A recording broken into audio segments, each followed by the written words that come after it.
مساء الخير، عاملين ايه؟ كل سنة وانتوا طيبين. جيت النهاردة عملتلكوا كبدة طعمها يستاهل بقكوا وريحتها هتجيب لاخر الشارع. الجيران كلها هتطلع تقولكوا اكلونا معاكم. هقولكوا بقى على تتبيلة للكبدة هتعجبكوا جدا وهتحبوها قوي ومش هتبطلوا تعملوها. ده كان نص كبدة، حطيت عليه معلقة صغيرة من الشطة ومعلقة صغيرة من الكمون.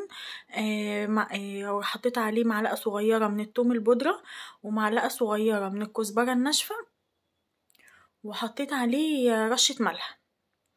وهبدأ ان انا اقلبهم كده كويس، وهنزل عليهم بحوالي ربع كوباية صغيرة من الخل، وهبدأ ان انا اقلبهم كويس. طبعا بعد ما اقلبهم واخلي كل البهارات دي تدخل جوه الكبدة والكبدة تتشرب منها، هكون فارمة معايا كام فص توم كده، يعني حوالي 4-5 فصوص توم.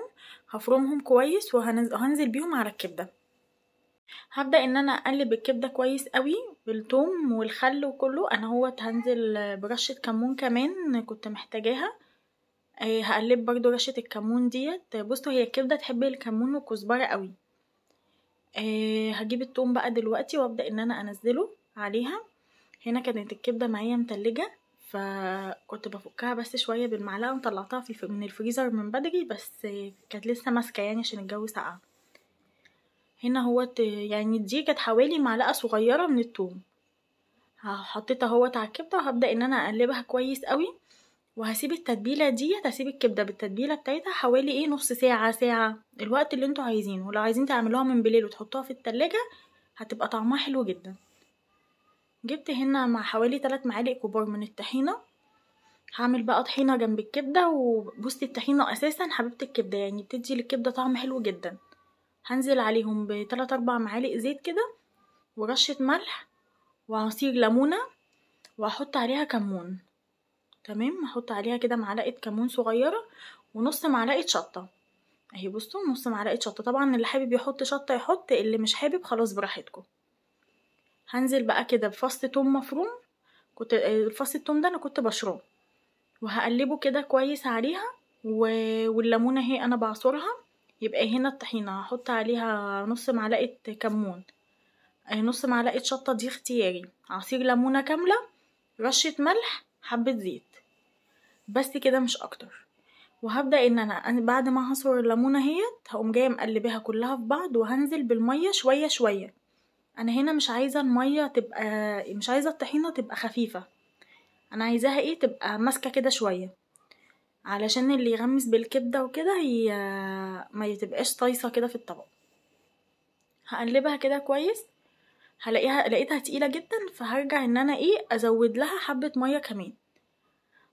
بصوا هنا، عشان هي الطحينة دي نوعها حلو قوي فكانت بتتقل معايا.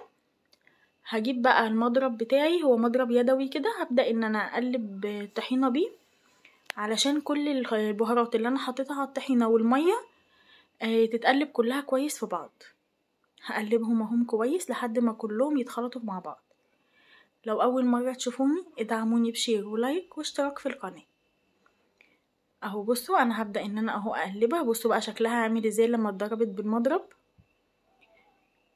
هجيبها بقى وهقوم جاية حطاها في طبق تاني، علشان يعني يبقى شكلها كده حلو. هلم كله بالسباتيولا واحطها في طبق. تمام، انا جبت الطبق اهو. هبدأ ان انا افضي فيه الطحينة اللي معايا كلها. بصوا بقى، جبت بقى حلة وحطيت فيها حبة زيت حلوين كده، وهنزل فيهم بكمية الكبدة كلها اللي معايا، النص كيلو كبدة كلها. طبعا كانت قعدت حوالي نص ساعة، ساعة الا ربع كده، وبعد كده عملتها. بصوا بقى، ريحتها كانت طالعة فايحة في البيت كله. صدقوني مش هتندموا، هتبقى يعني نفس طعم كبدة المحلات بالظبط، ويمكن دي احلى وانضف كمان. هقلبها كده كويس قوي، وهسيبها بقى على النار كده تتشوح. ومن وقت للتاني هبدأ ان انا اقلبها، بس مش هقلبها كتير عشان ما تتهريش. بصوا، دي مراحل من السوا بتاعتها. هعرف منين بقى انها استوت؟ لما الاقيها مسكت نفسها كده، واللون بتاعها بقى رمادي كده، متحمرة كده زي ما انتوا شايفين. كان عندي قرنين فلفل، قلبتهم سوري، قطعتهم وحطيتهم على الكبدة لما استوت. يبقى هنا الفلفل هنستنى لما الكبدة تستوى، وبعد كده هنحط الفلفل على الكبدة، وهنزل عليها بعصير ليمونة وكده خلاص كانت الكبده معايا خلصت. الفلفل ما بيتحطش اثناء الكبده عشان ما يتبلش اثناء ما الكبده بتستوي، عشان ما يتبلش بيتحط بعد ما الكبده بتستوي. هقلب بقى كده الليمون مع الفلفل مع الكبده مع بعض، وكده كانت الكبده معايا خلاص خلصت.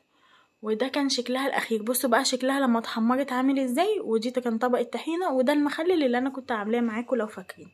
يا رب تكون طريقتي النهارده عجبتكم وهتعملوا الطريقه دي في الكبده، وان شاء الله مش هتبطلوا تعملوها بالطريقه بتاعتي.